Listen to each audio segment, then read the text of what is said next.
Hi friends, ಹೇಗಿದ್ದೀರಾ? ನಾನು ನಿಮ್ಮ ಪ್ರೀತಿ ಸ್ಮಿತಾ. ನನ್ನ ಸ್ಮಿತಾ ಚಾನಲ್ಗೆ ಸ್ವಾಗತ.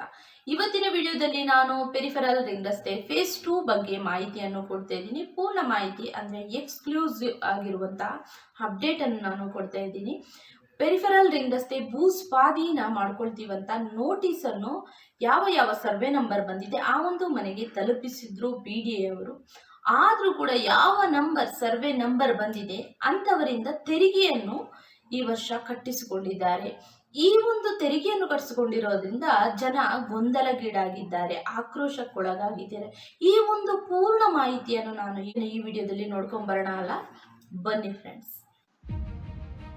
ಭೂ ಸ್ವಾಧೀನದ ನೋಟಿಸ್ ಬಳಿಕವೂ ತೆರಿಗೆ ವಸೂಲಿ BDA. ಬೆಂಗಳೂರಿನ ಪೆರಿಫೆರಲ್ ರಿಂಗ್ ರಸ್ತೆಗೋಸ್ಕರ ಭೂಸ್ವಾಧೀನ ಮಾಡಿಕೊಳ್ಳಲು ನಾವು ಮುಂದಾಗುತ್ತಿದ್ದೇವೆ ಅಂತ ನೋಟಿಸ್ ಕೊಡುವಂತಹ ಕೆಲಸವನ್ನು BDA ವತಿಯಿಂದ ಮಾಡಲಾಗಿತ್ತು. ಈಗ ಯಾವ ಮನೆಗಳಿಗೆ ನೋಟಿಸ್ ಕೊಟ್ಟಿದೆ, ನಿಮ್ಮ ಮನೆಗಳು ಸ್ವಾಧೀನಕ್ಕೆ ಒಳಪಡುತ್ತದೆ ಎಂದು BDA ಹೇಳಿತ್ತು, ಅದೇ ಜಾಗಕ್ಕೆ ಪ್ರಾಪರ್ಟಿ ಟ್ಯಾಕ್ಸ್ಗಳನ್ನು ಕಟ್ಟಿಸಿಕೊಳ್ಳುವುದು ಮತ್ತು ಭೂಮಿಗೆ ಸಂಬಂಧಪಟ್ಟಿರುವಂತಹ ಅನೇಕ ದುಡ್ಡುಗಳನ್ನು ಕಟ್ಟಿಸಿಕೊಳ್ಳುವ ಮೂಲಕ ಜನರಿಗೆ ಗೊಂದಲಕ್ಕೆ BDA ತಳ್ಳಿದೆ. ಅದೇ ರೀತಿ ಬೆಂಗಳೂರು ದಿನ ಕಳೆದಂತೆ ವೇಗವಾಗಿ ಬೆಳೆಯುತ್ತಿರುವ ನಗರ. ಬೆಂಗಳೂರಿನ ವಾಹನ ಒತ್ತಡ ತಡೆಯುವ ನಿಟ್ಟಿನಲ್ಲಿ BDA ನಗರದಾಚೆ ಪೆರಿಫೆರಲ್ ರಿಂಗ್ ರೋಡ್ ಪ್ರಾಜೆಕ್ಟ್ಗೆ ಮುಂದಾಗಿದೆ. ರಸ್ತೆ ಹಾದು ಹೋಗುವ ಪ್ರದೇಶಗಳ ಮಾಲೀಕರಿಗೆ ನೋಟಿಸ್ ನೀಡಿತು. ಆದರೆ ನೋಟಿಸ್ ನೀಡಿದ ಬಳಿಕವೂ ಬಿ ಖಾತೆ ನೀಡಿದ್ದಲ್ಲದೆ ಸ್ಥಳೀಯರಿಂದ ಹಣ ಪಾವತಿ ಮಾಡಿಸಿಕೊಂಡಿದೆ. ಇದರಿಂದ ಗೊಂದಲಕ್ಕೆ ಒಳಗಾದ ಸ್ಥಳೀಯರು BDA ನಡೆಗೆ ಆಕ್ರೋಶ ಹೊರಹಾಕಿದ್ದಾರೆ. ಬೆಂಗಳೂರು ಉತ್ತರ ತಾಲೂಕಿನ ದಾಸ್ತಾಪುರ ಹೋಬಳಿಯ 15ಕ್ಕೂ ಹೆಚ್ಚು ಗ್ರಾಮದ ಜಾಗದಲ್ಲಿ ಪೆರಿಫೆರಲ್ ರಸ್ತೆ ಮತ್ತು BMTC ಬಸ್ ಡಿಪೋ ಹಾಗೂ ಟ್ರಕ್ ಟರ್ಮಿನಲ್ ಮಾಡುವುದಕ್ಕೆ ಭೂಸ್ವಾಧೀನ ಮಾಡಿಕೊಳ್ಳುವುದಕ್ಕೆ ಭೂಮಿಯ ಮಾಲೀಕರಿಗೆ BDA ನೋಟಿಸ್ ಕೊಟ್ಟಿತು. 2006ರ ನೋಟಿಫಿಕೇಶನ್ ಆಗಿದ್ದ ಯೋಜನೆಯನ್ನು ಮಧ್ಯೆ ಕೈ ಬಿಟ್ಟಿರುವುದಾಗಿ ಹೇಳಿತ್ತು. ಆದರೆ ಏಕಾಏಕಿ 20 ವರ್ಷದ ಬಳಿಕ ರಸ್ತೆ ನಿರ್ಮಾಣಕ್ಕೆ ಮುಂದಾಗಿ ನೋಟಿಸ್ ನೀಡಿತ್ತು. ಇದರಿಂದ ಈ ಭಾಗದ ಜನ ಗೊಂದಲದ ಜೊತೆ ಆತಂಕಕ್ಕೂ ಒಳಗಾಗಿದ್ದರು. ಆದರೆ ಈಗ ನೋಟಿಸ್ ನೀಡಿದ ಬಳಿಕವೂ ಈ ಭಾಗದ ಜನರಲ್ಲಿ ಮತ್ತೆ ತೆರಿಗೆ ಪಾವತಿಸಿಕೊಂಡಿದೆ. BDA ಈ ಭಾಗದಲ್ಲಿ ರಸ್ತೆ ನಿರ್ಮಾಣ ಆಗುತ್ತೆ ಅಂತ ಹೇಳಿದ್ರು, ಮತ್ತೊಂದು ಕಡೆ ಗುರುತಾಗಿರುವಂತಹ ಭೂಮಿಯನ್ನು ಬ್ಲಾಕ್ ಮಾಡಿಲ್ಲ.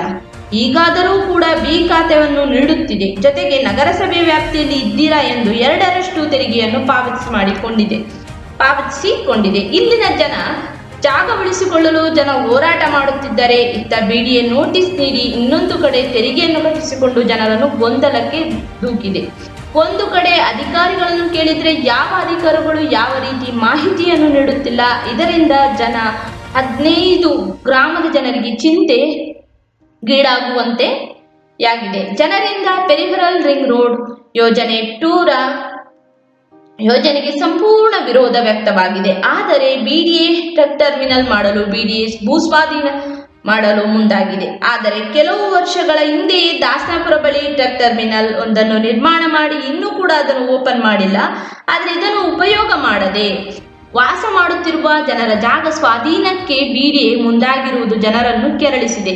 ಈ ಸಂಬಂಧ ಸ್ಥಳೀಯರು BDA ಮತ್ತು ಯೋಜನೆಯ ವಿರುದ್ಧ ನ್ಯಾಯಾಲಯಕ್ಕೆ ಹೋಗುವ ತೀರ್ಮಾನಕ್ಕೆ ಬಂದಿದ್ದು, ಶೀಘ್ರವೇ ನ್ಯಾಯಾಲಯದ ಮೆಟ್ಟಿಲು ಹೇರಲಿದ್ದಾರೆ. ಆದರೆ ಬೆಂಗಳೂರಿನಲ್ಲಿ ಮನೆ ಮಾಡುವ ಆಸೆಯಿಂದ ಜಾಗ ತೆಗೆದುಕೊಂಡು ಮನೆ ಕಟ್ಟಿದ ಜನ ಅತಂತ್ರಕ್ಕೆ ಸಿಲುಕಿದಂತಾಗಿದೆ. BDA ಮಾತ್ರ ಇದಕ್ಕೆ ಯಾವುದೇ ತಲೆ ಕೆಡಿಸಿಕೊಳ್ಳದೆ ತೆರಿಗೆ ಕಟ್ಟಿಸಿಕೊಳ್ಳುವುದರಲ್ಲಿ ಬ್ಯುಸಿಯಾಗಿದೆ. ನಿಜಕ್ಕೂ ಇದು ವಿಪರ್ಯಾಸ ಅಂತಾನೆ ಹೇಳ್ಬೋದು.